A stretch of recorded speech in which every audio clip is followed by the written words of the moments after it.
What's going on, everybody, and welcome back to Bourbon of the Week. My name's Chris. I'm going to be your host for today, and this is Swilled Dog. This is coming out of West Virginia, and you might not have heard of them, but let me tell you why you should keep them on your radar during this week's episode. We're going to review this. This is the double oaked rye. I also have a double oaked bourbon. I bought it one night drinking on an Instagram live. I was told I was supposed to buy the double oaked. I bought the bourbon instead of the rye. After I had an interview with CEO and co-founder Brooke, I decided I'm going to support this company a little bit more and make sure I get my hands on this double oaked rye as well.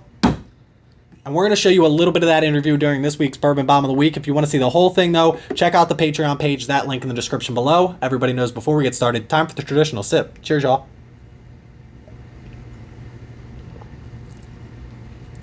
Christmas.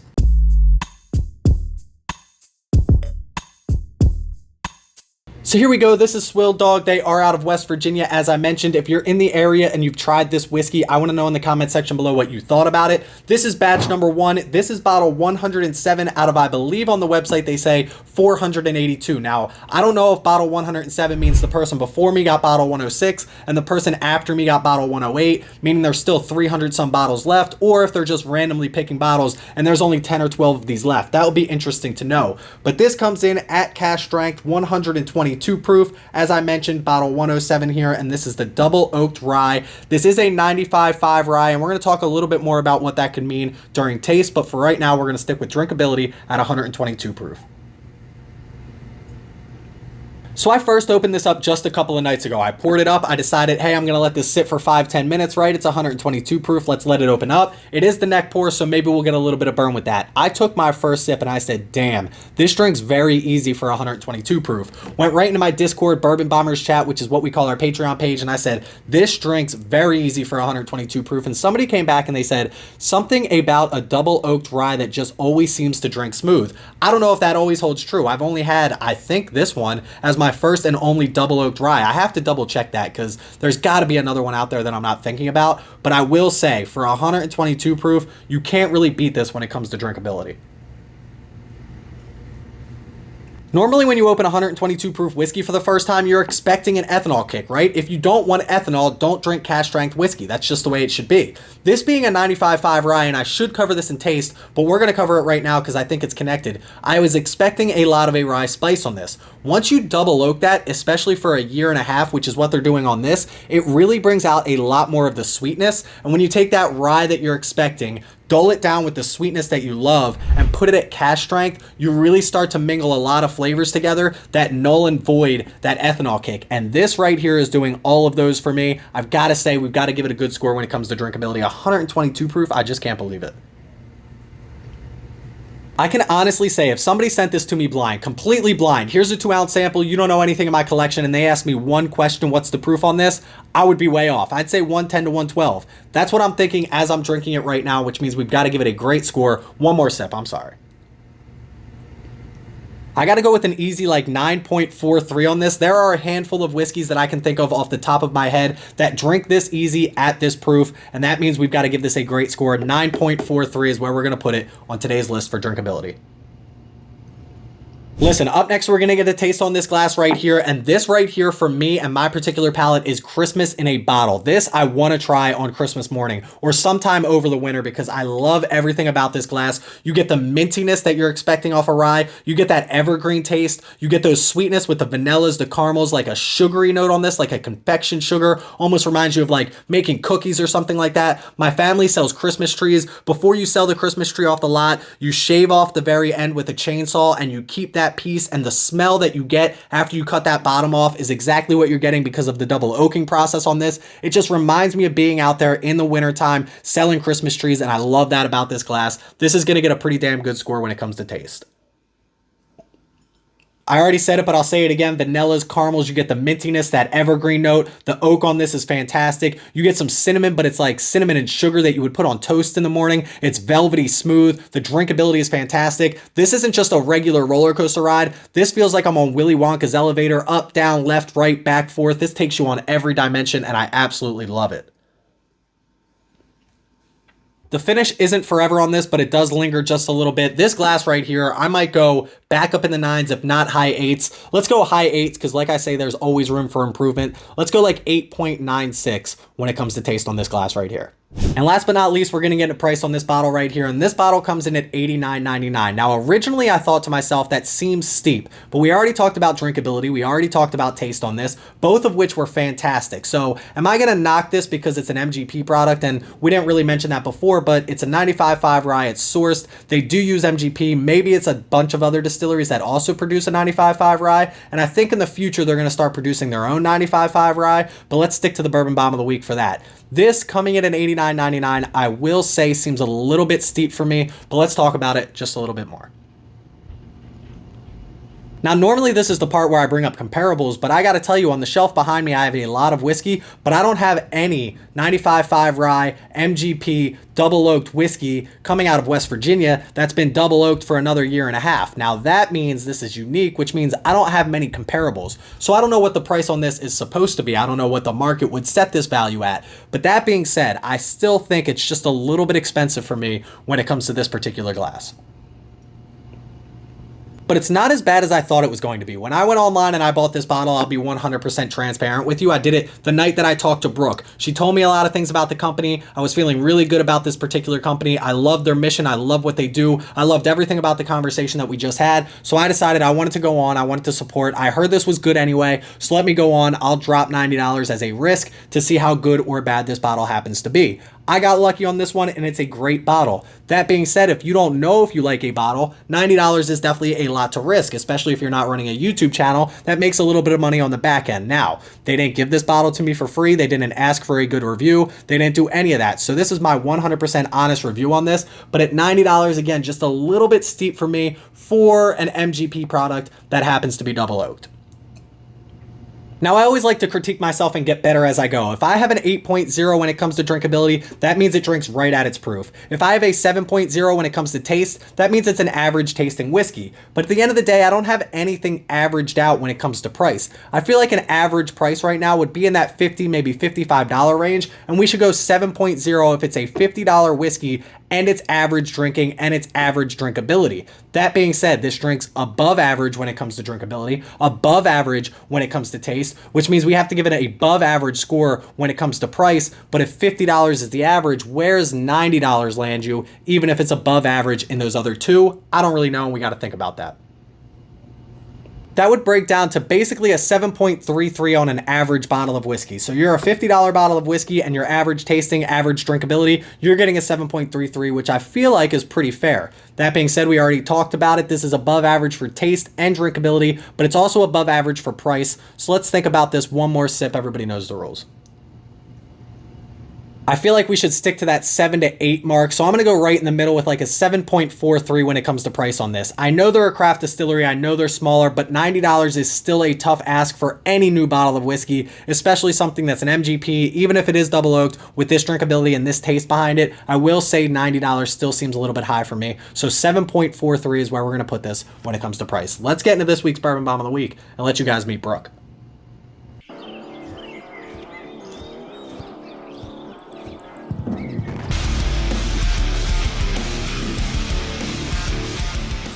For question number 3, I'm going to leave Logan out here for a minute, but I do want to get back to him. The other 2 women involved, Kim, who I've been emailing back and forth with, who has been awesome, by the way, and then Lauren, are obviously valuable assets to the organization. How did the 3 of you meet? How did was this kind of the 3 of you sitting down and thinking about it, or did you go to them and say, "Hey, this is what I'm doing. I want you on board," or how did that happen? Well, so actually the business started, it's a family business. And so it's my husband's family. My husband and I, we were the ones who kind of went to the family and we said, "Hey, okay, look, we're going to put up the money for this. Do you guys want to come and help us work events here and there, or maybe help us press apples, or maybe help us bottle things, you know?" And they were like, "Yeah, sure," because they are just the greatest people of all time.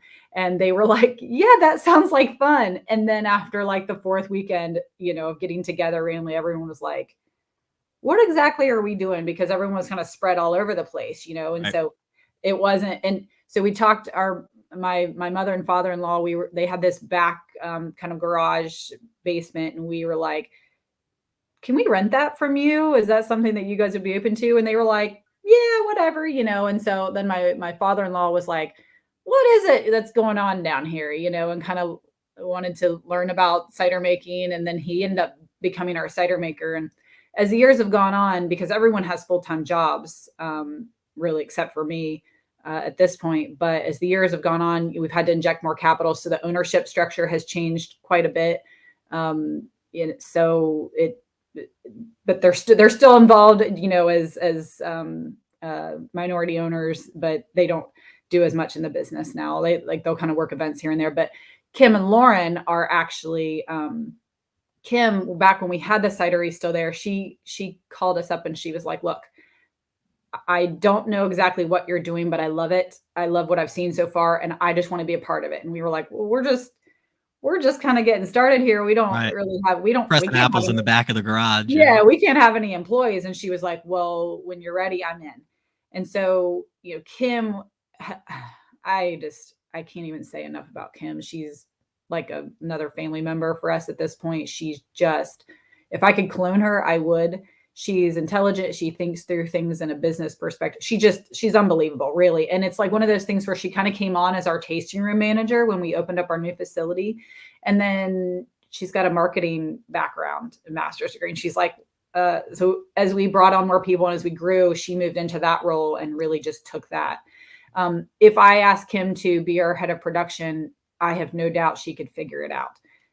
That's just the type of person she is. Same thing with Lauren. She really came on as our tasting room manager when we moved Kim to marketing as we grew. And then Lauren, we were kind of like, hey, she has a head for numbers. She's very organized. I don't need everyone to have all the knowledge. We can teach them the knowledge. I need someone who wants to come in and kick butt, appreciates our mission, wants to be a part of something, and they are going to continue growing and being more successful as our business grows and is more successful. They're coming with. They don't have an option. They're coming with. Right.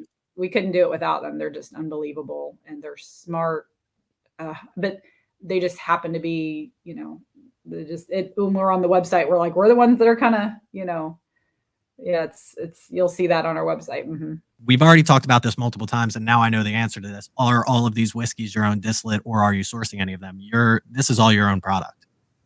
No, it's not. No, we do source as well. So we've got our lines. We have 3 different product lines that we do, and it just takes so much capital to open a distillery. And so for us, it made a lot of sense to make sure that we could get started, get going, get some product on the market, get things that we could blend, get things that we could age and make our own. We use all West Virginia Great Barrel Company barrels because I just think the hardwood is better.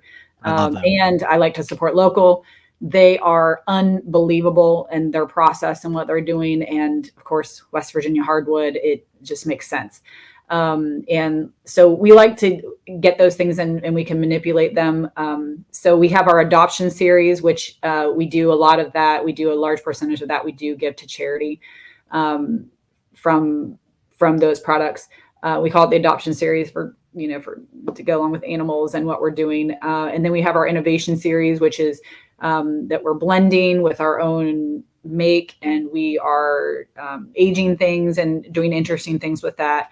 And then we do have our, we haven't released this yet, but it's going to be called our Lucy's Legacy, which is all of our own stuff that we're currently laying down that is aging right now. So yes, we do have those three different product lines. And as we grow, a lot of those everything. And as we get more, if we get more stock build up, it'll become more and more of just ours. But right now we kind of do a mixture of all those things.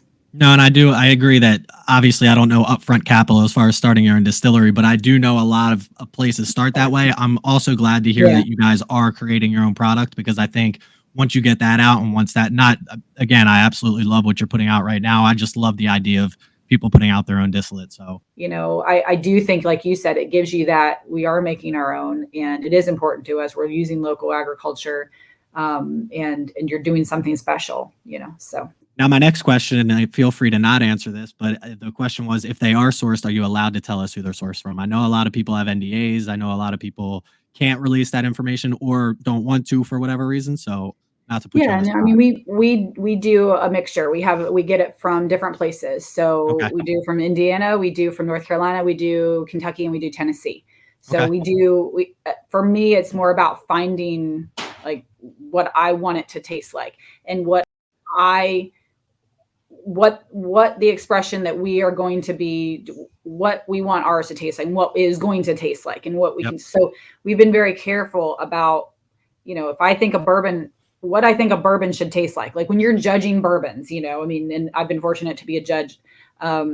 You can taste all the different kinds, and you're like, this is what around the room everyone says is an expression of bourbon and what it should taste like, so I'm not saying that I don't want it to have interesting characteristics, but I really want something that's complex, that has different levels that you're going to be able to pick out. And when they say, oh yeah, it's got this tasting note, I'm like, I'm sure it does, because it's a bourbon. And you're like, yep, it's got the vanilla or whatever, you know what I mean? Caramels, yep. Yes. I mean, it's just the classic stuff. But to that point, there are some classic flavors that I just expect out of my bourbon and I want. And so when I taste something, I don't care if it's from Alaska, whatever. If it has what I think it should have and what my palate's looking for. And my team always laughs because I taste, nothing gets out without me being like, no, or blended or whatever. And I'm like, no, heads, tail, you know what I mean? Like that's me. And they all laugh at me. And I'm like, I don't know. It's like, I just have this. And I have, I don't know, like a bloodhound or something is what they say, but I'm very particular. And I'm like, nope. Has an off note, the finish I don't like, so it's just, I would rather not put out anything than put out something that doesn't match what the standards that we want to have. Now, are your bottles a blend of multiple states in a bottle, or are you're saying, hey, I like this from this particular state and I'm gonna put that in? It's both. Yes. Okay. Yes. So most of the time, we're finding something that we're like, that's pretty special, like I said, but then sometimes we're like you said, manipulated it, or I'm like, I could use a little more of this and whatever. So it just depends. Mm-hmm. That's awesome. Thank you so much for the time. I really, really appreciate it. And thanks so much for just doing this and talking about this. This is really cool. I mean, for people like us, that's our stuff. So keep doing it and keep making us laugh and all that. So I appreciate that. And then obviously all of your charities are linked on your website, correct? If anybody wants to help. Yes. Thank you for mentioning that. Yes. Yeah. Yes. We have a really big one that's coming up soon. We're sponsoring a flight. So it's going to be big. Lucy Pickles is going to be there, and the whole state is getting on board, the tourism board. It's going to be big. So we're excited about that. Beautiful. So, I appreciate it again, and have a great day. You too. Thanks. Thanks, Brooke. Listen, I want to thank Brooke for having the conversation with me. I want to thank Kim for setting it up. I want to thank the entire Swilled Dog team over there for putting out some good whiskey like this. You go from the cider game into the whiskey game. It's probably not an easy transition, but they seem to make it very smooth, no pun intended, with this double oak dry right here. Not only that, but they actually ended up third on our list for 2023. We have a lot more whiskey to go, but that's a crazy spot to be at. Coming out of West Virginia, you got to check out Swilled Dog. They use local grains, local corn, and they support local charities when it comes to dogs. Check out Lucy's story as well. Link in the description below to swilledog.com. But in the meantime, make sure you check me out on Instagram at Bourbon of the Week. Go click that follow button over there. We're pushing 10,000 followers, and I can't believe we're almost there. Check out our Patreon page and our Discord. Both those links in the description below. Click that like and subscribe button here on YouTube. I would greatly appreciate it. Please don't drink and drive. Always drink responsibly and stay healthy, stay happy. Stay drinking, y'all. Cheers.